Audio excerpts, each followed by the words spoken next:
You see this cute little kid? This kid, born in Syracuse, New York, just loved playing cowboys and Indians.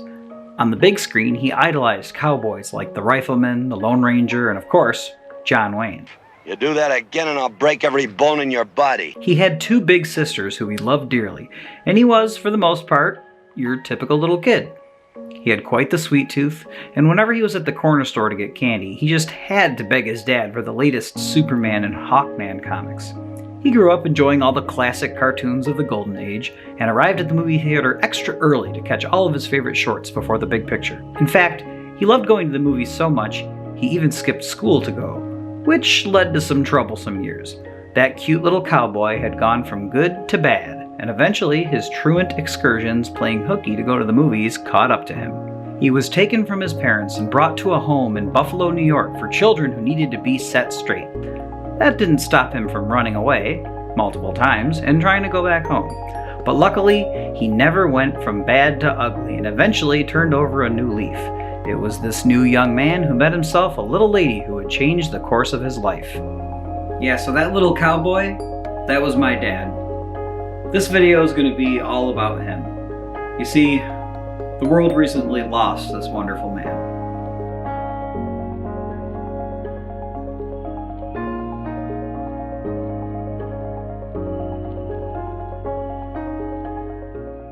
Francis Wayne Grant, son of Frank and Josephine, was born in 1947. His name might have been Francis, but he mostly went by his middle name, Wayne. Apparently, he was named Francis to appease his grandmother, who wanted him named after his dad, but everyone else called him Wayne, save for a few friends who nicknamed him Spook after quietly popping up behind them without them noticing. He met my mom, Valerie Jean Bart, who coincidentally also goes by her middle name, Jeannie. As a very young couple, they ran off and got married, moving to Buffalo, New York, and then back to Syracuse. He was many things. A Christian, a Chevy fan, an avid deer hunter, but perhaps most notably, he was a hard-working, blue-collar type. Whether he was hauling trash, delivering restaurant equipment, or working on cars, he gave his all to be a providing husband and father. They had two little girls, my older sisters, Kathy and Chrissy. They had some difficulties trying to have another child for years, but after over a decade of trying, I came along. Now, though he was no longer that little cowboy, Wayne still had quite the sweet tooth, and some of his favorite snacks were Mounds bars, Hostess orange cupcakes, Junior Mints, and molasses cookies. He was ever the movie buff still, from westerns to film noir, or film noir as he called them. Even if he wasn't skipping his responsibilities anymore to watch movies, stories just made his world go around, and he even loved to write short stories of his own. He was a sports fan, always loyal to his underdogs, the Buffalo Bills, was a diehard fan of the Boston Red Sox, and of course, followed the local Syracuse Orangemen basketball team loyally. He often listened to country hits from Hank Williams, Johnny Cash, and George Jones, to name a few, but country wasn't the only genre he enjoyed. Creedence Clearwater Revival, Roy Orbison, ABBA, and the Traveling Wilburys were some of his favorite artists, and when Miami Vice became one of his favorite TV shows in the 80s, he'd been listening to a lot more of the likes of Phil Collins, The Who, Dire Straits, and many other artists that were featured throughout that show.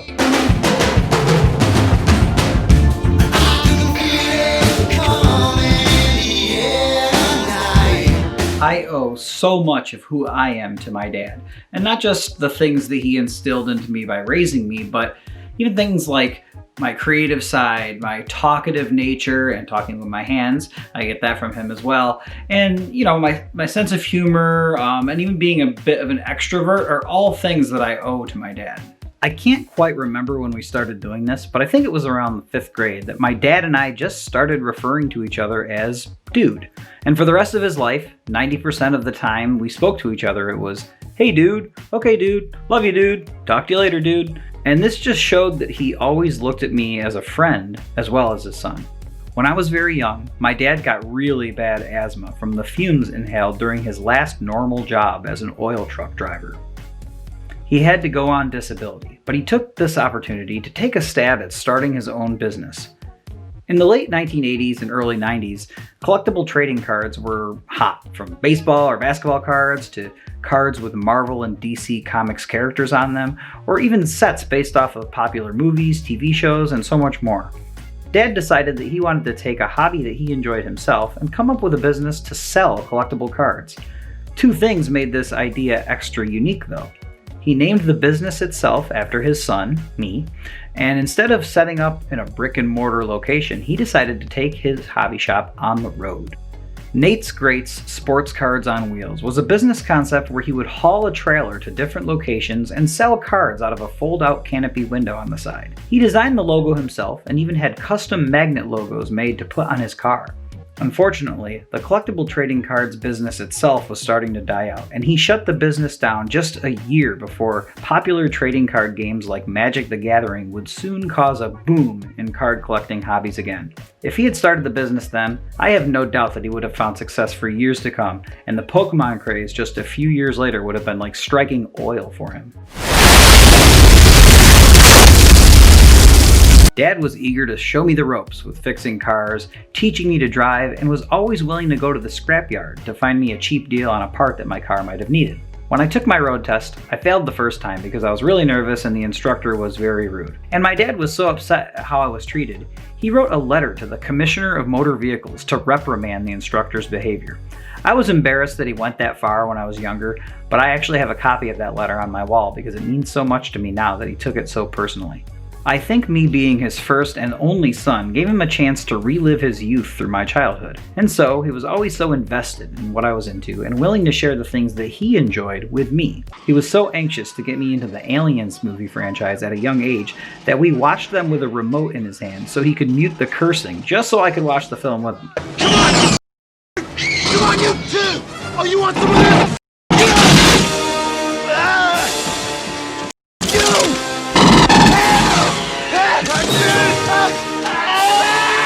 The violence was okay though. When I was young, I was super into the very same cartoons that he skipped school to watch at the movies, and our favorites together were the Looney Tunes and Merry Melodies cartoons, but in particular, we loved Tex Avery cartoons and quoted from many Droopy Dog shorts. You know what? I'm happy. My interests rubbed off on him too, and while most parents found the humor of shows like Ren and Stimpy and Rocko's Modern Life too crass or gross for their kids, he and I shared many laughs watching together and incorporated key lines into our daily dialogue for years with many inside jokes. Wordplay was par for the course for Dad. Notice the great expanse. Here's one right here. Great expanse. He grew up watching things like the East Side Kids and the Marx Brothers, where characters spoke wittily and in puns, and would often butcher common phrases for comedic effect. Fellas, it's pretty oblivious that we're gonna have to raise some money to pay Louis back. This is actually called malapropism, which is the mistaken use of an incorrect word in place of a word with a similar sound, resulting in a nonsensical, sometimes humorous utterance. Dad would do this so often that he would end up replacing the real terms with the humorous replacements. For example, he always comically said, "Hey, I resemble that," instead of, "Hey, I resent that," whenever me or my sisters teased him about something. His sense of humor was definitely one of the most identifiable qualities of him. This is one of the few examples of the deadly Ebola plant. Just touching this thing can turn you to stone. I'm kidding. Even as I got older, my dad was always right there willing to participate alongside me and my friends. I was really into Mario Party and GoldenEye on Nintendo 64, and my dad would play with my buddies and I on birthdays and more. What really bonded my dad and my friends was a little game series called Halo. My friends and I held annual LAN parties with multiple consoles and TVs hooked up in one room just to be able to play Halo together, and my dad was always present at the ones I hosted as well as the ones at my friends' houses.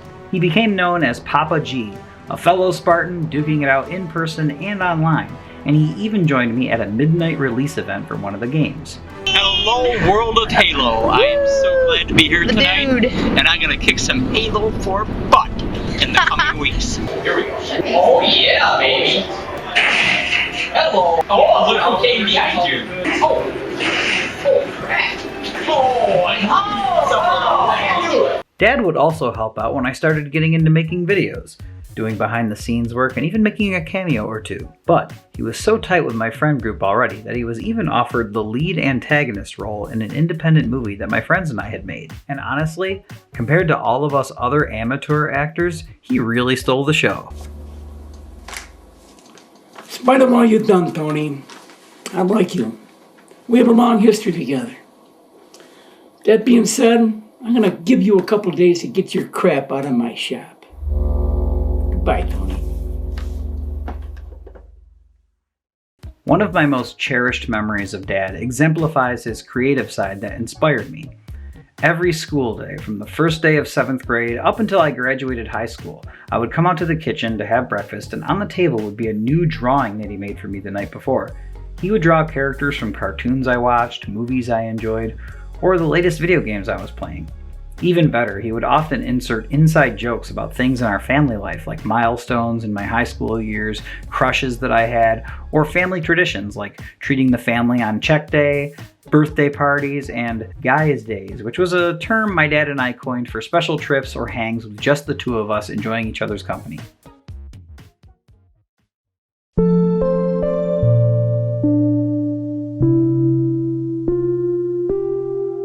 While Dad never lost his sense of humor, his outgoing personality, or his willingness to be a part of a good time that was to be had, things did start to change in the later years.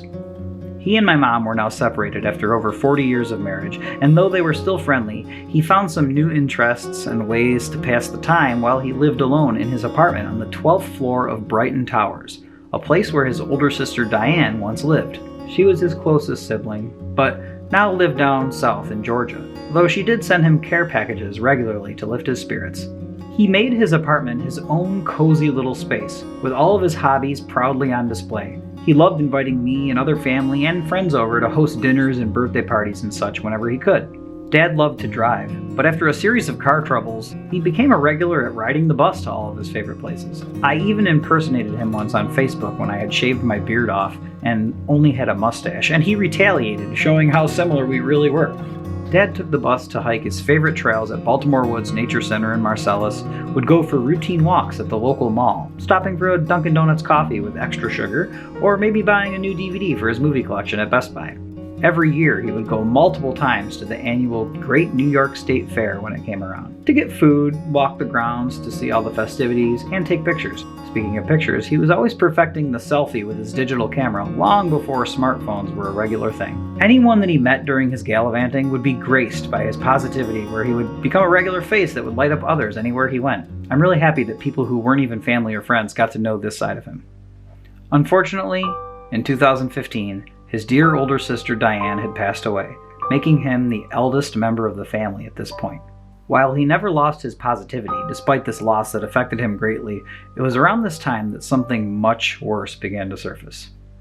You see, his sister wanted him to have her car when she passed, so my dad took a bus all the way down to South Carolina to meet my sister Kathy and her husband, who would drive him down to Georgia the rest of the way to get her car from Diane's neighbor. While he was staying with her, she noticed some peculiar behavior from Dad that was very unlike him. He would act very confused in her apartment walking through different rooms, and he even took a shower without remembering to remove his socks beforehand. After securing the car, he drove all the way back up to Syracuse himself, and somewhere in the back half of his trip, he called me, lost and confused, and I did my best to steer him back in the right direction over the phone. When he finally did make it back, he called me again, this time from his parking lot, in a panic because he didn't have his key card for entry to his building. Now, we've all gotten lost before, and misplacing keys is a common dilemma we all deal with. But Dad became an expert driver over the years and a master with directions because of his many jobs delivering equipment and oil, so it was a tad surprising at first. It became more apparent that something was amiss when he started forgetting directions around Syracuse, when he had been a veritable human GPS for our family for years whenever one of us got lost. He never ended up putting his sister's car on the road under his name after he drove it back to New York, and over the next year he was starting to forget other things. A name here, a place there, a family memory that he couldn't quite put his finger on. As my family and I started to witness some other peculiarities, he began forgetting more major things, like when I was referring to my mom in conversation, who was his wife for so long. It was concerning when he couldn't quite place her at times. He also used to borrow my car monthly when he got his check, to more easily get groceries in one trip rather than having to take multiple bus trips. And he always would buy me gas and treat me to lunch for helping him out. But he started to forget how to get around town to his basic regular stops that he did every month. And he even got lost coming back to pick me up from work one of the days that I had lent him the car. I went with my dad to a primary care doctor appointment as he had missed a few over the course of a year. and since I was his primary contact with the doctor called me personally. After the appointment, the doctor suggested that we go see a neurologist to help with his forgetfulness, to which he agreed. The first few appointments never gave us a real diagnosis, unfortunately, but he struggled with and failed a cognitive test, and they did put him on memory meds, which helped a little bit. They wanted to follow up in about 6 months to see how he had progressed. Before that could happen, things really escalated. My dad started taking a bus unannounced to my house many times, sometimes when I wasn't even home. He left voicemails with very confused and nonsensical messages from time to time. I even got a phone call from Brighton Towers saying that he hadn't sent his check for rent yet and he had never missed a payment before.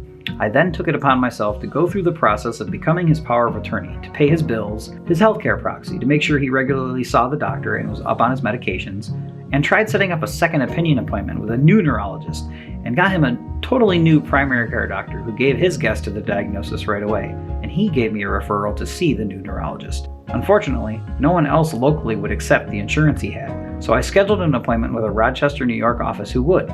Dad needed help, and I was sick of waiting on others to get it for him, so I began looking into assisted living options, which was a grim surprise in itself due to the cost. One night out of the blue, my dad called me in a panic. He didn't know where he was, and he wanted me to come pick him up. I tried getting any information on where he could be found from him, and he did mention that there was a nice lady there with him. I asked him to put her on the phone so I could ask her the address directly. I heard him ask this person aloud over the phone where they were, and I heard nothing in response. I asked again, and he said, "Well, she's right here in front of me on this little window." My heart sunk. I had no idea where he could be. All of a sudden, he had sort of an epiphany. He said, "Oh, wait a minute. I'm looking out my window at the city. Oh, I'm in the place where I sleep." Thankfully, as scary as it was, I was relieved to know that he was actually home at his apartment. I calmed him down and said, "I can come to get you if you want still, Dad, but you are home safe now, so just go to sleep, and I will take the day from work and come get you tomorrow." He sounded relieved, but then panic struck his voice again. "But wait, what about this nice lady? She can't stay here. This is where I live." It suddenly hit me. He was talking to a picture of a friend of his that he had hanging on his apartment wall. I told him that he had nothing to worry about, and the next day began some of the most difficult times of the end of my dad's life.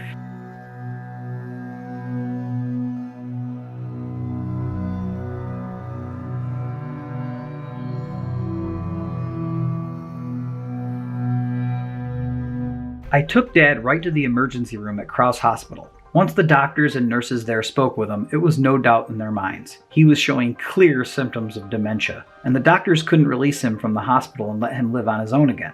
This was a good thing, because he'd be safe, but he also couldn't stay at the hospital for more than a few days, so I had to work triple overtime to try and find a place for him to go next. He had little income in his bank account, no savings, no retirement, and only the most basic of insurance.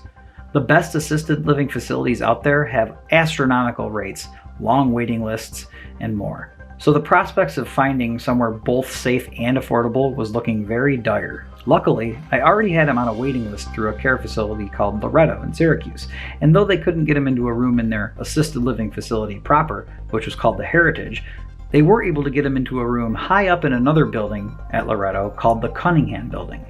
Though he now had a place to go, it was not the right place for a man of his health. While his dementia did leave him in a very confused state at times, Dad was physically incredibly healthy, and you wouldn't know that he was suffering dementia at first because the same happy, jovial, and humorous personality was still on full display. The other residents on his floor, however, were mostly wheelchair-bound, moaning aloud in agony, screaming to get out of the building, or incontinent, which was very noticeable upon stepping off the elevator whenever I visited him there. While he was getting 3 square meals a day, and I knew he wasn't a danger to himself anymore, he had zero privacy, and I knew it was not an environment conducive for his mental health. After more hard work, lots of phone calls, and many appointments, it all finally paid off in the end. His new insurance was approved, and he also had been approved for new Social Security benefits. And thankfully, because I had submitted the application for the waiting list at the Heritage, which happened to be owned by the same building that the hospital discharged him to, he was expedited to his very own room, now in an actual assisted living facility with his very own apartment and a caring staff, just 1 month after the hospital originally discharged him. The Heritage, while basically the only place covered by his insurance in the area, was actually a really nice fit.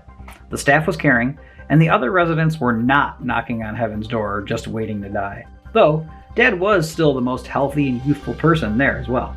He had privacy again, some independence back, and I had the peace of mind knowing that he was well fed, taken care of, and able to socialize, even though he was unable to leave the premises on his own anymore.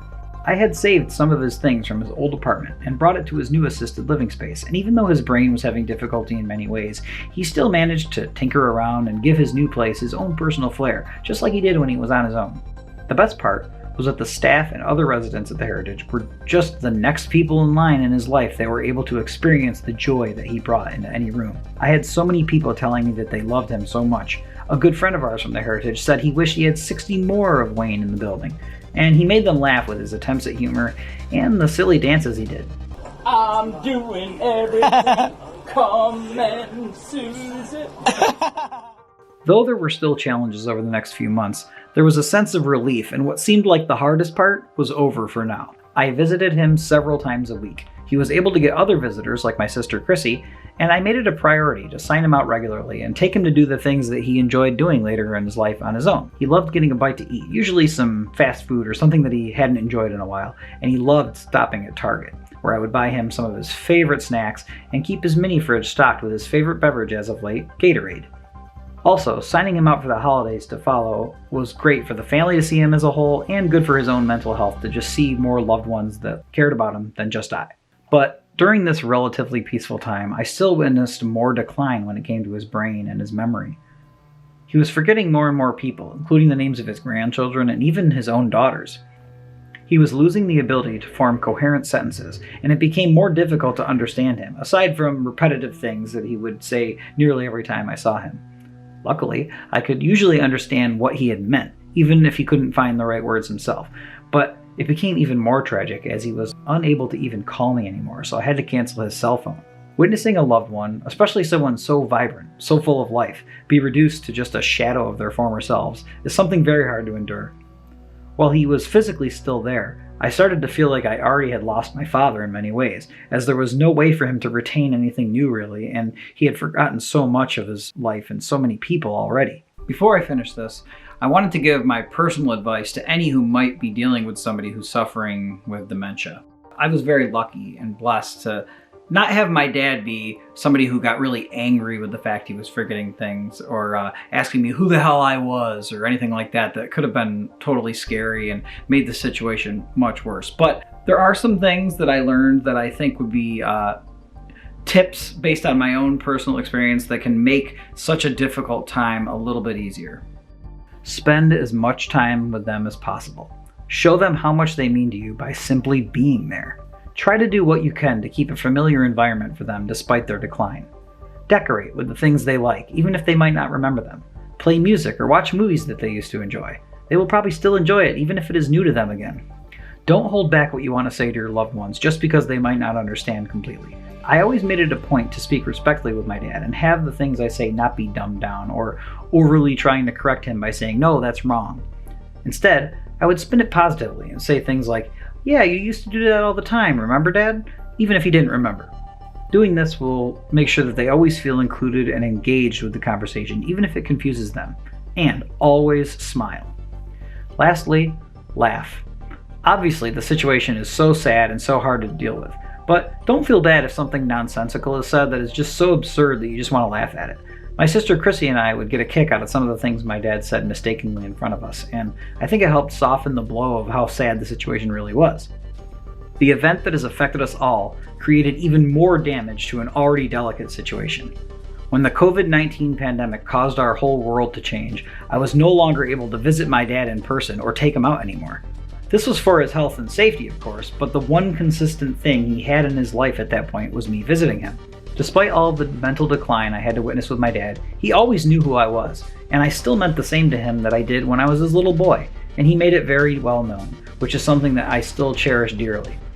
Hello, this is your son, and we have some very interest, and we're going to try to get down from this place where we were selling our, so they can get some stuff out of some people. But we don't, and we're going to try to get our best to get down to this morning. Please don't worry about being us, worry. I love you with all my heart. The Heritage was eventually able to let me speak with him by video chat weekly, which took him some time to get used to, but it did provide a way to speak with him again at a more regular basis. Then, we were even allowed to meet and speak in person through a screened window on the first floor, which was very helpful, and Chrissy and I were even able to bring him some of his favorite treats and give them to him then, which was something we couldn't do on the video chats. Only 6 hours after the very last video chat that I had with my dad, I received a very late phone call from the Heritage. They said that my dad fell out of his chair and was having a hard time speaking, so they were going to bring him to the emergency room, and that they would call me once he got there. Due to the pandemic, I obviously couldn't go there right away as he arrived, but I knew they would be immediately tending to him, so I just waited for the call. The doctor said that he was having a hard time speaking and asked me if he had done that before, and knowing how most conversations were already very broken and hard to understand at this point, I didn't know if this was out of the ordinary or not. They said I could visit the next day, so I had to wait it out patiently overnight until I could see him again, and I promptly arrived right as visitation began the next day. You try to prepare yourself for the worst, but you still can't brace for some things in life. When I entered my dad's room, he turned to me, and though his eyes lit up when he saw me, as soon as he tried to communicate, I saw the scope of how bad things really were. His tongue was in the way of him even trying to form words, and his whole left side of his body and face was really not able to move. The image of my dad, the only person I knew more talkative than me, trying to form words that I could no longer understand, is burned into my brain. The one thing we had, even during his decline, was me being able to communicate with him, and not being able to know what he needed now made me feel utterly powerless. The one good thing, though, was being able to physically touch my dad again for the first time since the pandemic started. I gave him a huge hug. He had suffered a stroke in his brainstem, which led to him falling out of his chair.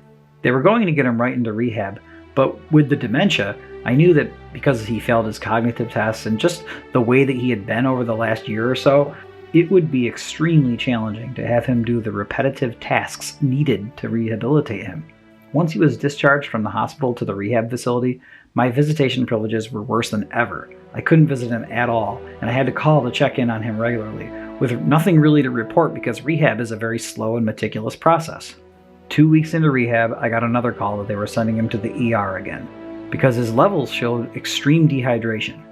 This time, as soon as he arrived at the hospital, they called me right away, and they said that I needed to get down there immediately. He had renal failure, so the dehydration had gotten his kidneys to the point where there really weren't many options left for us.